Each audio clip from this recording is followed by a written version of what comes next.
Hola amantes de los idiomas, un anuncio rápido en inglés. Hello language lovers, this video is in Spanish. Don't forget to activate the subtitles if you don't understand. And remember that I made a video when I explain how to use them. Y ahora, comenzamos. ¿Aprendizaje con profesor o aprendizaje autónomo? La respuesta corta es que ninguno es mejor o peor que el otro. Depende de uno mismo. Yo soy más de la idea de que un aprendizaje que combine las dos formas es quizás de lo mejor que haya. Cuando uno aprende con un profesor, tenemos que tomar en cuenta si son clases con muchos alumnos o si son personalizadas, de uno a uno. Por lo general, las clases con varios alumnos pueden llegar a ser más lentas. Los profesores tienen que esperar a que todos los alumnos realicen los ejercicios, tienen que dedicar tiempo para calificar tareas y exámenes de cada uno de sus alumnos, y el tiempo está limitado para atender a cada alumno de manera indefinida. No obstante, el hecho de que haya una mayor cantidad de personas hace que exista una mayor oportunidad de comunicación y de intercambio entre cada uno. A veces los propios compañeros pueden ayudar a los otros que estén un poco más perdidos en cuanto al contenido.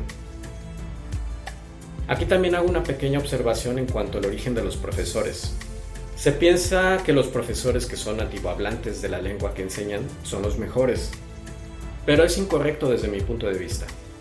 Aun siendo nativohablantes de su lengua, necesitan también tener nociones pedagógicas de cómo enseñar su propia lengua y estar muy conscientes de cosas que implican una dificultad en los alumnos que no dominan su lengua, que para los nativohablantes está dada por hecho, y muchas veces no tiene una explicación lógica. Aquí es donde he notado que muchos profesores de lenguas de las que no son nativohablantes pueden ayudar en el aprendizaje, ya que ellos pasaron muy probablemente por el mismo proceso de aprendizaje y saben de primera mano qué tipo de cuestiones son más difíciles de cada lengua. Posiblemente tengan algunos consejos o razonamientos que un nativohablante no utilizaría necesariamente para poder explicar o ayudar en cuanto al avance del aprendizaje. Obviamente, los nativohablantes siempre tendrán una ventaja en cuanto a la cantidad de vocabulario, a la fluidez, pronunciación y percepción de las sutilezas de su lengua.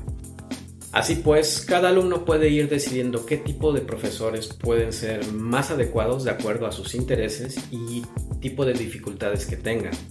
Pero no siempre tienen que estar pensando que el nativohablante es el mejor solo por el hecho de ser nativohablante. Como en todo, no nada más en el aprendizaje de lenguas, algunos profesores son flexibles y otros no. Cada persona tiene su forma de ser y su estilo de enseñanza. Algunos son más dinámicos, otros son más tradicionalistas y serios.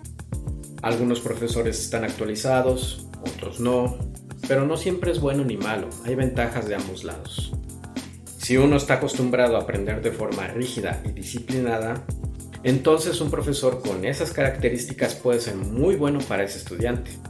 Lo que define más bien a un mal profesor, desde mi punto de vista, es que sea una persona que no sepa de lo que enseña, sea inaccesible, que no tenga interés por su profesión o por los estudiantes. Yo me enfocaría más en este tipo de características que en el estilo de enseñanza, al menos como primera observación.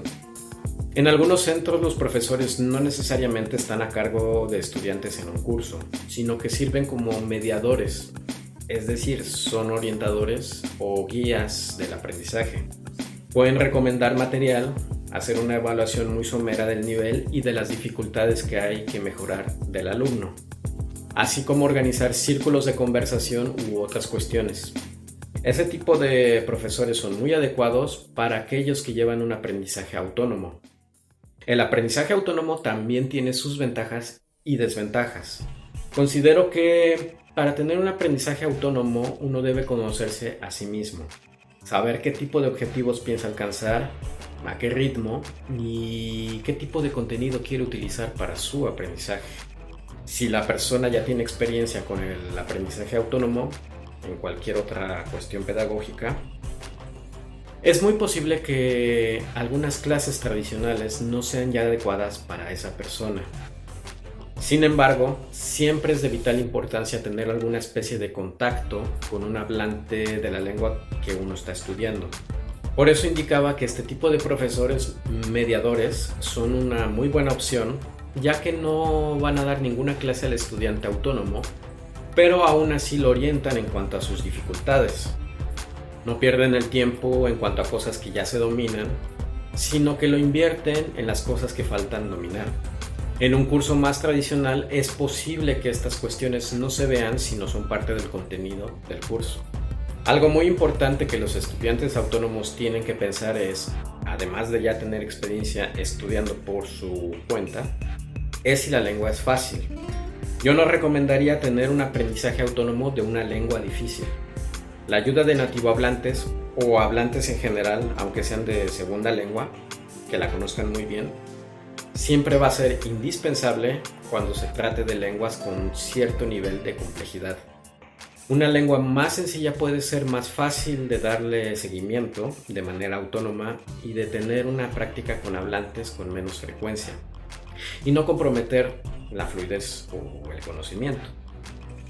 También hay que preguntarse si los recursos para el aprendizaje de la lengua son abundantes y claros. Cuando no los haya, es decir, hablo de recursos materiales o digitales, la única solución puede llegar a ser un recurso humano. Además, también tienen que preguntarse si hay oportunidad de practicar la lengua.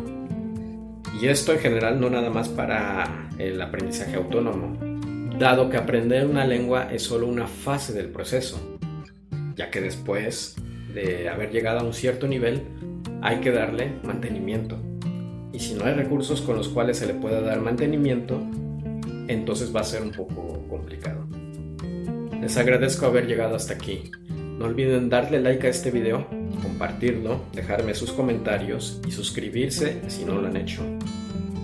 Nos vemos en el siguiente video con otro idioma.